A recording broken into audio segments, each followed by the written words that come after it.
What's going on, everybody, and welcome to the channel. Today we are taking a closer look at the Hobbymate's Asteroid 3.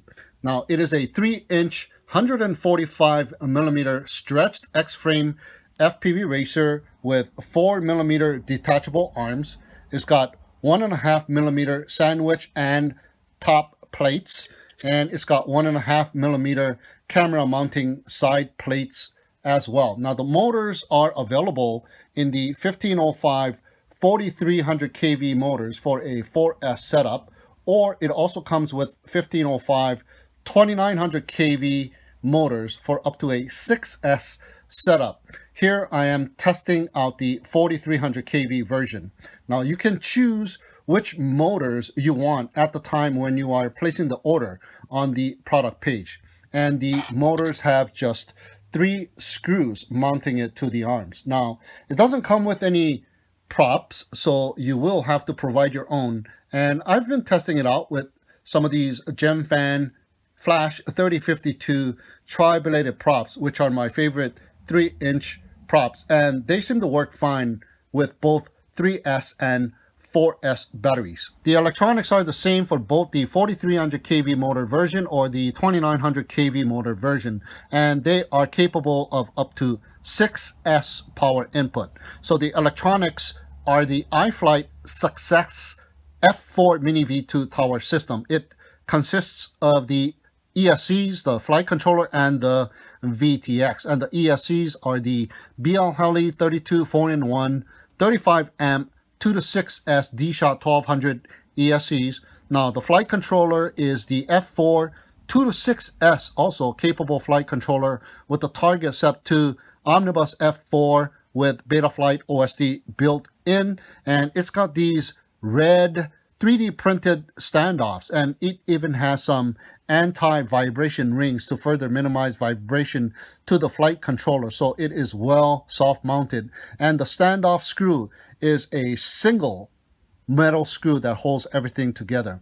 And there is also a single piece bridged standoff on the top of the VTX in the back that goes from one side to the other side, and the bridge is also serving to hold the UFL connector in place so it doesn't pop right off, which is just genius. And the VTX is a 48 channel 0, 25, 100 to 200 milliwatt switchable VTX, and it supports Immersion RC's tramp protocol, so you can change the channels, the bands, and the power output straight from your OSD menu using your transmitter.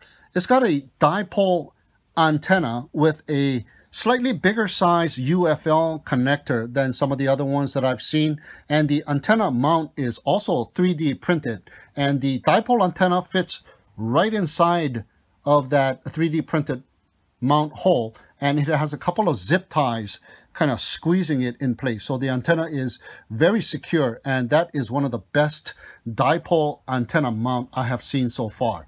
Now the FPV camera is a Caddx Turbo EOS 2 FPV camera with 1200 TV lines and a 2.1mm lens. It has a field of view of 160 degrees, and the camera is a very, very tiny camera. It is smaller even than the Runcam Micro Swift or the Foxeer Aero Micros, for example, which comes in at about 19mm in width, but this one comes in at about just 14mm in width. So here I have the Runcam Micro Swift. So as you can see, the width of the camera is just minimalistic. It saves on the weight, for example, than the Runcam Micro Swift or the Foxeer Aero Micros, but if you want to replace it, you will have to find another camera the same size, or you will have to replace it with this identical Caddx Turbo EOS 2 FPV camera.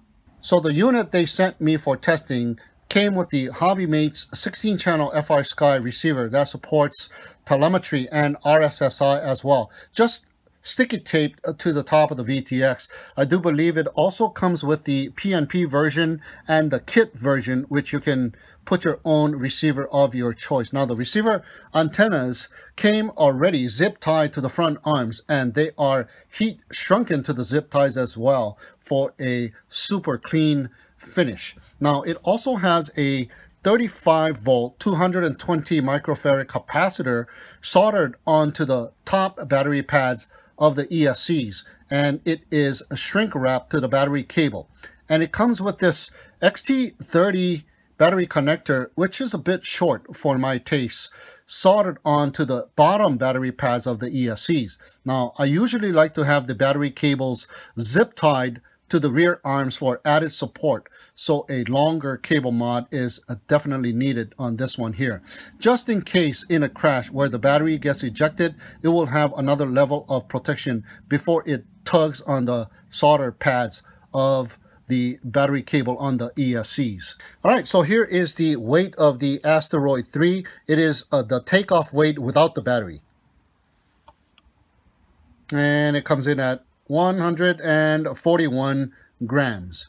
So Hobbymate's been coming out with some really nice build kits, and they also come as bind and fly units as well. And it seems they are built with versatility in mind, since they all come with 6S capable electronics, and they also give you the option of low kV for 6S setup or higher kV motors for 4S setup. And if you want to have both, just get the other set of motors so you can check out both the 6S capability and the 4S capability of the same quadcopter. Now, I haven't had a chance to tune this Asteroid 3 or anything like that, since I haven't flown it much because of the weather, and I'm still flying it with the default settings that it came out right out of the box, and it flies just awesome right out of the box. So that is it for now on the Hobbymate's 3-inch FPV racer, named appropriately the Asteroid 3, since the other quadcopter in Hobbymate's arsenal is named the Comet 5, and the other quadcopter in Hobbymate's arsenal is named the Meteor 5. So thank you so much for tuning in and watching. Have an awesome day, and we'll see you again next time.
Bit by bit, creative imagination